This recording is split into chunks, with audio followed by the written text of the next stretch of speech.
централно издание на Дневникот на Канал Плюс телевизија. Добро вечер, да ги проследиме настаните за овој петочен ден.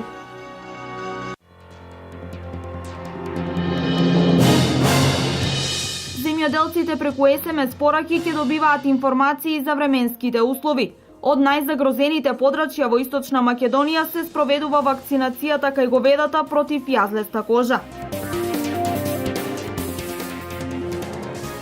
Штипскиот универзитет и Високата бизнис школа од Русија денес потпишаа договор за соработка. Досега УГД има остварено над 100 соработки со универзитети од Европа и светот. Кривични пријави за 2 угостителски објекти во Штип поради точење алкохолни пијалоци на малолетни лица. 15 годишна штипјанка исчезна, а 61 годишен беровчанец ги злоупотребил службената положба и овластување. Започнуваме со најновите политички случувања во земјава. Председателот Ѓорги Иванов донесе одлука да ја поништи одлуката за помилување на 22 политички експонирани лица, а останатите кои сакаат повлекување на одлуката за помилување мора да поднесат барање. Ниту еден политичар не е над законот и секој ќе одговара за своите постапки. Како и досега и во иднина сум подготвен да помогнам за решавање на политичката криза, посочи Иванов во обраќањето до јавноста. Председателот Ѓорги Иванов донесе одлука за поништување на аболицијата за 22 политички експонирани лица. Сите други лица кои беа помилувани на 12 април, согласно законските измени, имаат можност да поднесат лични барања за поништување на нивните одлуки за помилување. Иванов потенцираше дека се уште стои за својата одлука која ја смета за најдобар начин за излез од политичката криза, изјавувајќи дека за разлика од претходно, сега имаме функционални институции кои се стабилни и можат да одговорат на предизвиците како што е бегалската криза.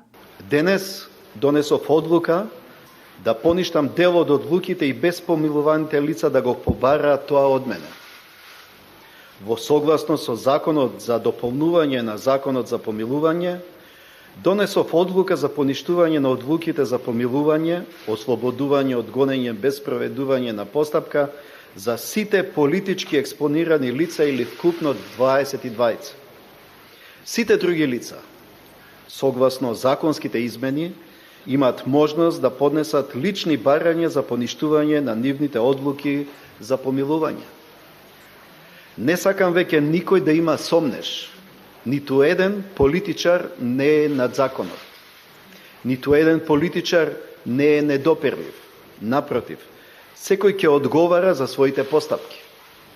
Многумина за жал не ја разбра идејата за помилување или можеби не сакаа да ја разберат. Дебатите и во домашната и во меѓународната јавност отидоа во друг правец, посочи председателот Иванов. По ова обраќање на председателот следеа и реакции од партиите СДСМ и ВМРО-ДПМНЕ. Социјалдемократскиот сојуз истакнува дека само целосно поништување на аболицијата е решение. Аболицијата мора целосно да се поништи и законот да важи подеднакво за сите. Тоа единствено е возможно преку гласање за автентично толкување на законот за помилување во парламентот со поддршка на сите партии, се вели во реакцијата. ВМРО-ДПМНЕ соопшти дека ја поздравува одлуката на председателот Иванов. ВМРО-ДПМНЕ беше прва партија која јавно излезе со став дека одлуката за аболиција не е во согласност со нашите политики. ВМРО-ДПМНЕ прва предложи четворицата лидери на најголемите политички партии да упатат писмо до председателот Иванов за да ја преиспита претходно донесената одлука, стои во соопштението на ВМРО-ДПМНЕ.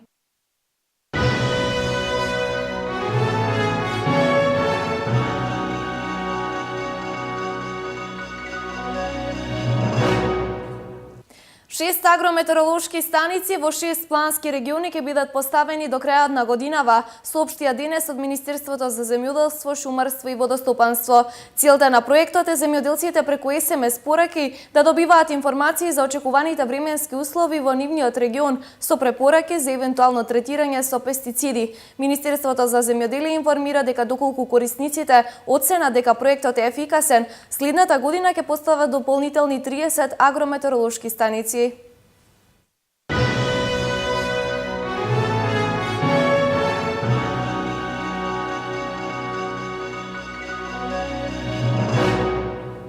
Остануваме на тема земјоделие. Изумира сточарството во село Црник, едно од селата во Малешевината, кое до пред неколку години важеше за село во најразвиено сточарство. Старите веќе немокни, а помладите се иселуваат во градови или во странство. Изумира сточарството во село Црник, село кое до пред неколку години беше со најголем број на стада овци во Малешевијата. Немаше фамилии без барем 50 на овци, сведочат жителите. Се уште во село Црник се прави најубавото сирење, но сега стадата на сточарите бројат вкупно едва и 1000 овци. Јас се занимавах со сточарство. Са пред една недела и продадох. Добих пензија пред 2-3 години и не мога веќе услишам селото. Не мога, детето ми се запусти на работа и останах сам, нема кој да ми помага. Тука и морах да ги продам. Продадох и со земјоделие имам, поддржавам, имам се. Сточарство, такво ли и место такова и се занимаваме со сточарство. Така, колку овци имате? Па имаме 10-20. И колку сирење произведувате? Колку? Од едно од една канта. Така. Се продава ли? Има ли Се продава. Со што се занимавате? Со сточарство, стока, овци, крави. Со земјоделието. Колку овци имате?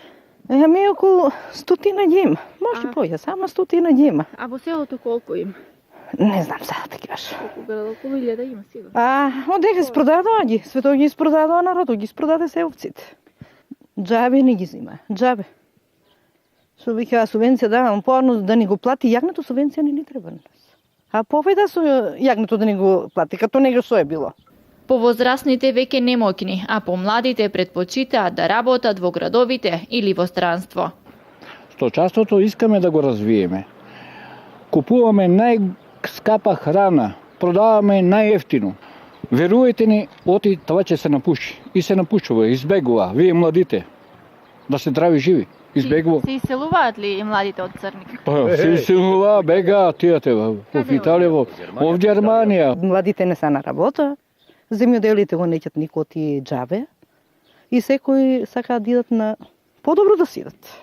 Инаку, овчиото сирење во село Црник е најбарано. Купувачи од цела Македонија си предплаќаат од ова за наредната сезона. Министерството за образование и наука набави уште 20 интерактивни табли кои во текот на јуни ќе бидат распределени во 20 училишта низ Македонија. Од почетокот на проектот се набавени 100 така наречени смарт табли наменети за основните и за средните училишта. Проектот за опремување на училиштата со овој вид информатичко-комуникацијска технологија, владата и Министерството за образование и наука го почнаа пред 2 години со цел да се модернизираат условите за настава и да се развијат информатичко-комуникацијските вештини на учениците. Заменик министерот за образование и наука Спиро Ристовски денес изјави дека Министерството за образование и наука ќе продолжи со нови набавки за интерактивни табли кои во иднина треба да ги заменат класичните табли, кредите и сунгерите.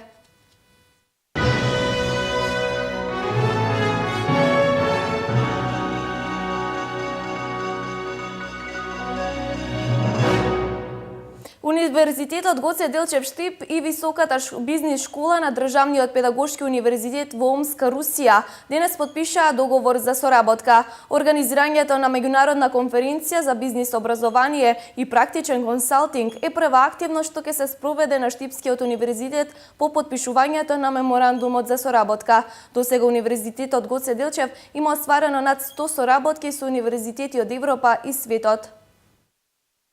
Штипскиот универзитет Гоце Делчев ќе соработува со Високата бизнис школа на Универзитетот во Омск од Русија. Успешните бизнис релации помеѓу Македонија и Руската Федерација се една од причините за подпишувањето на договорот за соработка помеѓу двата универзитети. Но от имени российской делегации Соработката ќе биде во делот на образованието со аспект на бизнис образованието и практичниот консалтинг. Во последно време соработката помеѓу Руската Федерација и Република Македонија се развива доста успешно. Дел од оваа соработка ќе биде и заедничката меѓународна конференција која ќе се одржи наредната недела на економскиот факултет на УГД. Прв пат сум на универзитетот Гоце Делчев, сум бил досега на универзитети во Хрватска и во Србија. За универзитетот Гоце Делчев погледнав претходни информации од веб страницата и сметам дека е еден од најуспешните универзитети во Западниот Балкан, кој многу динамично се развива. Мислам дека ќе имаме одлична соработка. Ну, безусловно, за Организирањето на меѓународната научна конференција во областа на економијата е прва активност со која и официјално ќе започне соработката помеѓу двата универзитети.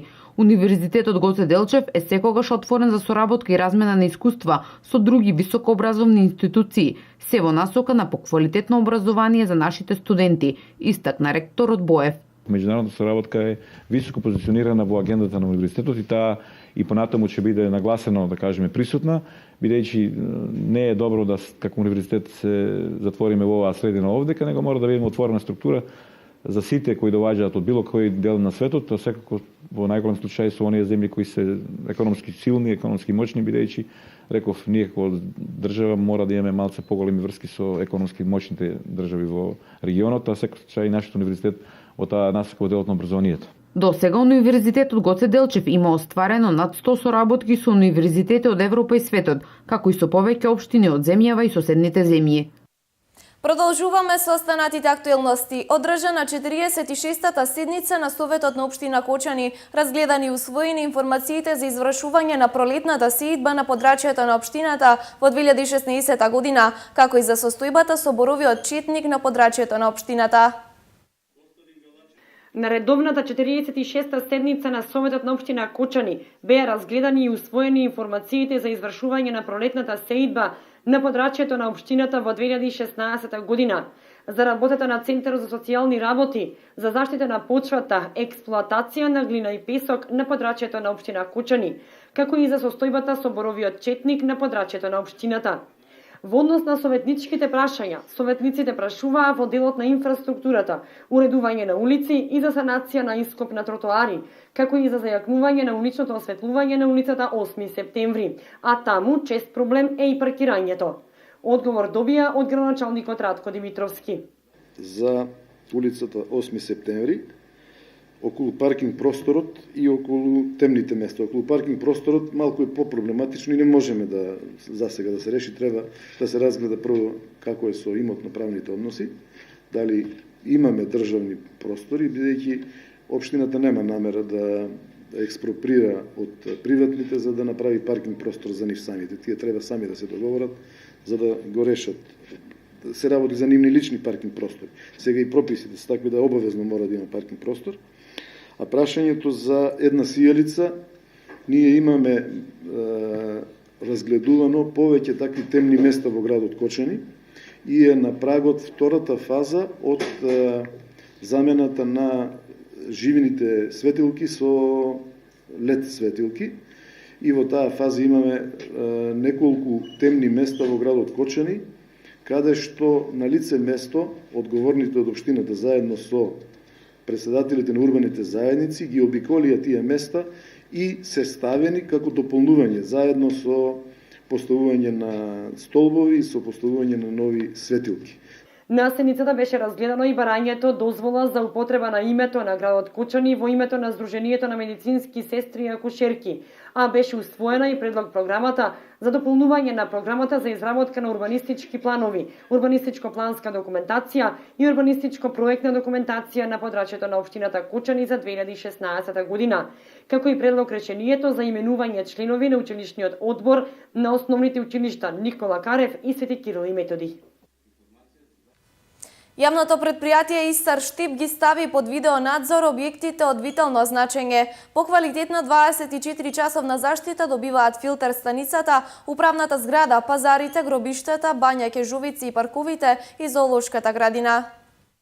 Имотот на јавното предпријатие Истар се обезбедува со видеонадзор. 13 објекти се покриени со 65 камери, кои снимаат 24 часа и го подигаат квалитетот на заштита на стратешките објекти на градот, како филтер станицата, градските гробишта, пазарите, бања Кежовица, зоолошката градина и центарот за рециклирање. Знаете дека филтер станицата е стратешки објект со кој се водоснабдуваат некаде над 70.000 луѓе.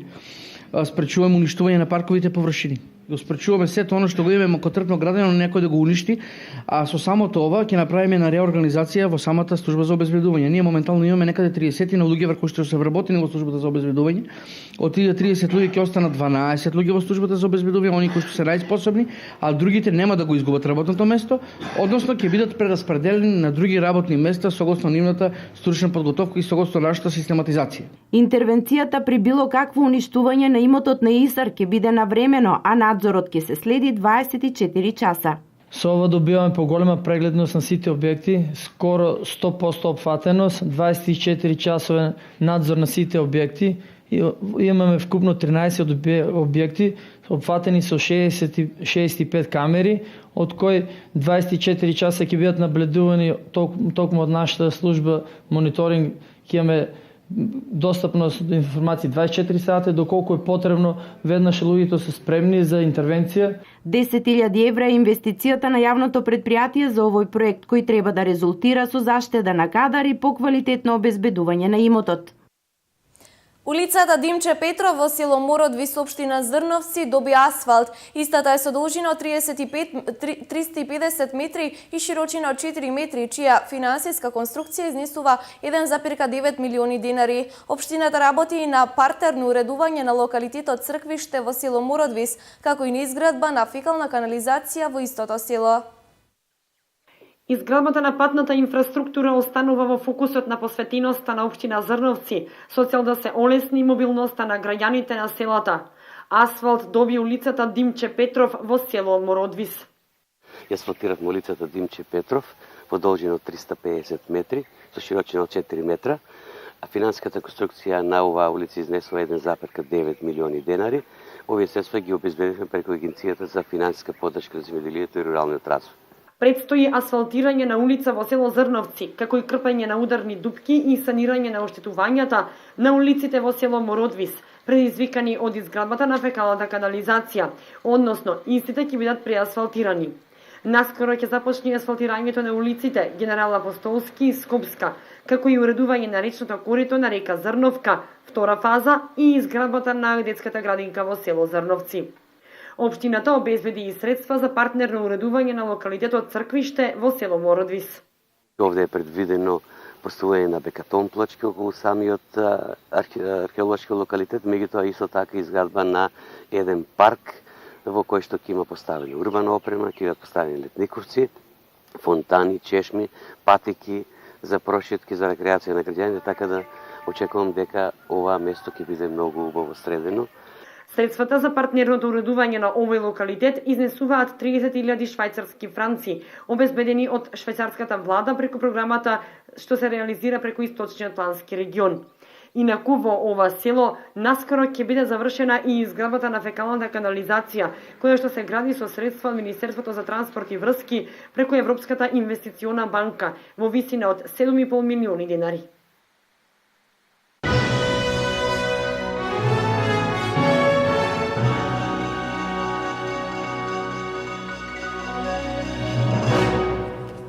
Младинскиот дом од Благоевград одржа едночасовен концерт на модерни танци во македонска каменица. Следејќи ги модерните трендови, влијанието на западноевропската култура, интересот е голем од страна на младите во Благоевград, вели Веселински, директор на Младинскиот дом. Културните настани што ги организира Македонска каменица предвидени во годишните планирања се реализираат. Младинскиот дом од Благоевград, Република Бугарија со свој едночасовен перформанс на модерни танци се представи пред каменичани. Нашиот младежки дом е 45 години откакто е создаден. За това време през младежки дом Нашиот младински дом постои веќе 45 години и во него имаат членувани и поминато многу генерации кои денес се занимаваат професионално во музичката сфера. Благоевград и не е толку мал град. Во моментот функционираме во 15 состави за танци и не има околу 35 млади момчиња и девојчиња кои се активни членови и некои од нив имаат учествувано на телевизиски емисии и фестивали во Бугарија и странство. Имаме доаѓано повеќе пати во Македонија, поточно во градот Делчево. Сега сме за прв пат пат во Каменица и се надеваме дека ќе дојдеме повторно. Ги поздравувам жителите на Каменица и навистина имате чист град. Поздравявам всички жители на македонска Каменица. Искам да ви кажа, че наистина живеете в едно много китно и много хубаво градче. Присутните се чудеа на кондицијата и издржливоста на овие млади таленти и ги наградија со громогласен аплауз. Сето тоа е резултат, како што вели господинот Веселински, благодарејќи на програмите за изградба на младите, нивната морална, правна, научна, физичка, здравствена и психолошка култура, а се реализира веќе 45 години од кога е формиран овој младински клуб.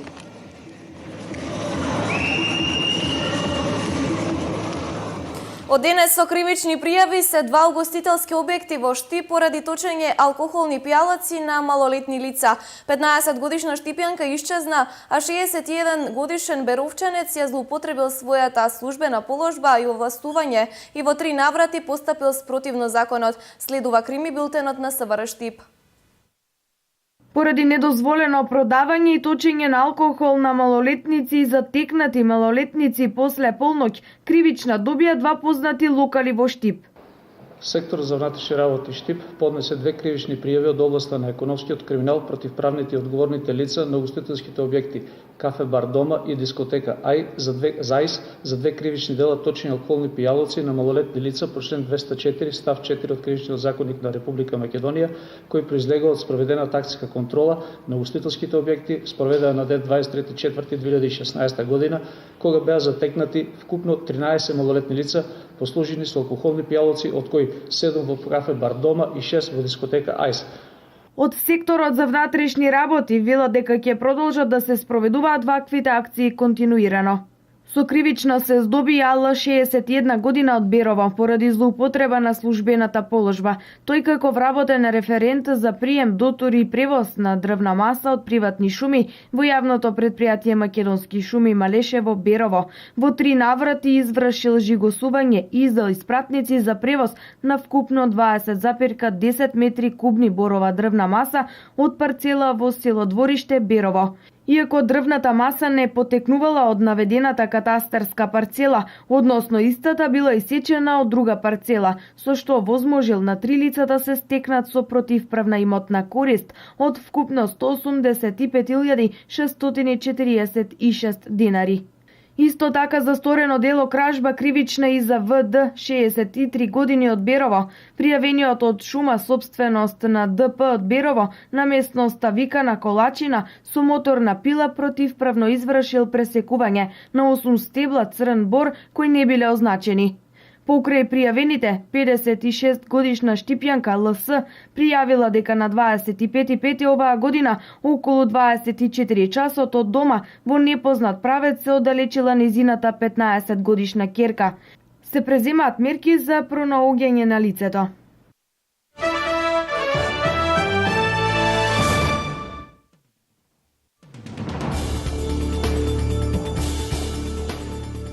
Во борбата против планираната реформа на пазарот на труд и натаму штрајкуваат членовите на бројни синдикати во земјата, предизвикувајќи застој на јавниот живот. Француските синдикати денеска ги повикаа работниците да ги засилат протестите против спорниот закон за реформа на пазарот на труд. Само 2 недели пред почетокот на Европското првенство во фудбал кое ќе се одржи токму во Франција, земјата е блокирана од штрајковите кои траат повеќе од 1 недела и кои го попречија транспортот и предизвикаа кусоци во снабдувањето со гориво. Имено покрај штрајкот на вработените во француските рафинерии, бројни бензински станици останаа без гориво. Штрајкуваат и вработените во 16 од вкупно 19 атомски централи во Франција, кои обезбедуваат 75% од електричната енергија во Франција. Синдикатите најавуваат дека нема да се откажат од своите барања, владата да го повлече спорниот закон.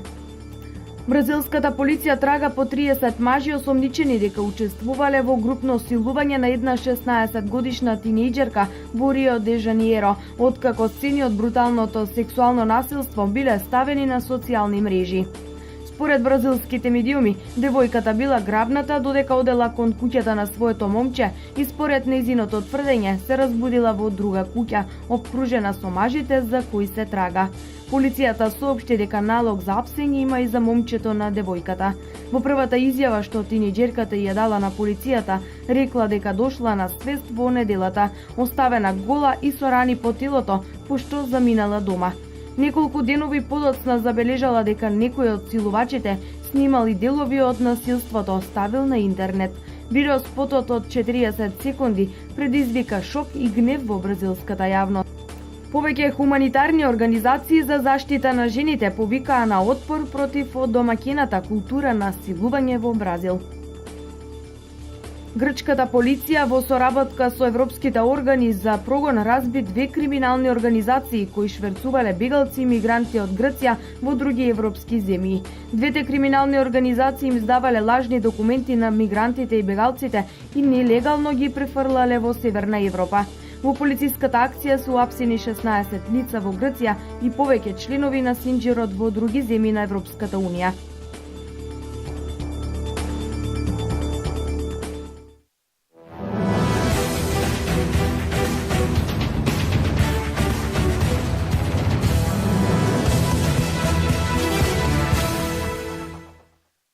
Овој викенд во спортската сала Јордан Мјалков во Штип ке се одиграат финалните средби од Суперлигата во пинг-понг. Ке учествуваат 4 најдобри екипи од Суперлигата. Утре ке се одиграат првите 2 средби, а во недела финалето. Екипата на Гоце Делчев е нов шампион со 28 бода, без разлика на резултатите во плейоф над преварите. Штипската екипа има предност пред Работнички со 10 бодови. Покрај овие 2 екипи, ки учествуваат и шампиони ФА, исто така од Штип, екипа која лани го освои трофеот, и последната екипа е пинг-понгарскиот клуб на Вардар.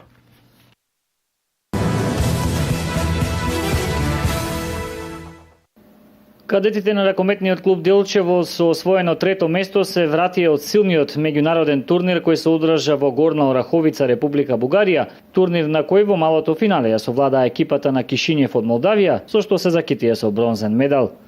Овој меѓународен турнир се одржува по 6-ти пат, традиционален, на него учествуваат голем број силни екипи од Европа. Значи оваа година имаше гости од Молдавија, Бугарија, Србија и Македонија. Ние како со нашата машка кадетска екипа учествувавме по втор пат. Пред 2 години го освоивме 5-то место. Оваа година успеавме да закитиме со бронзениот медал. По полуфиналната средба бевме поразени, иако по рамноправна борба бевме поразени од екипата на Локомотив од Горна Ораховица. Ова е доста добар резултат. Не очекуваат силни надпревари, поканили сме на силен меѓународен турнир исто така во Молдавија сега. Што се однесува пак до женскиот ракометен клуб, тој викендов продолжува со Final Four над преварите во салата Јане Сандански во Скопје. Исто така за спомнување и женската екипа. Женската екипа овој викенд го игра финалето во недела против екипата на Филип Вардар. Додека пак нашите учесници во Вардар лигата во 2002-2003 година играат во сабота. Можам да кажам дека на овој турнир сме фаворити. Инаку на турнирот кој што се одржа во Горна Ораховица, Република Бугарија, покрај освоеното 3-то место, машкиот ракометен клуб од Делчево се закити и со наградата за ферплей. Големото финале во Лигата на шампионите меѓу мадридските ривали Реал Мадрид и Атлетико Мадрид е на програмата утре. Атлетико Мадрид втор пат во изминативе 3 сезони ќе се сретне со Реал Мадрид во Лигата на шампионите. Трофеот кој ќе биде доделен на победникот во утрешното финале на Лигата на шампионите помеѓу Реал и Атлетико вчера беше представен во градот домакин Милано. Тој беше прошетан од плоштадот па се до катедралната црква Дуомо. Голем број на фанови се собра кои не сакаа да го пропуштат овој момент. Утре трофеот ќе замине за Мадрид, но дали ќе биде 11 за Реал или пак премиерната титула за екипата на Атлетико Мадрид ќе покаже финалето кое почнува утре од 20 часот и 45 минути.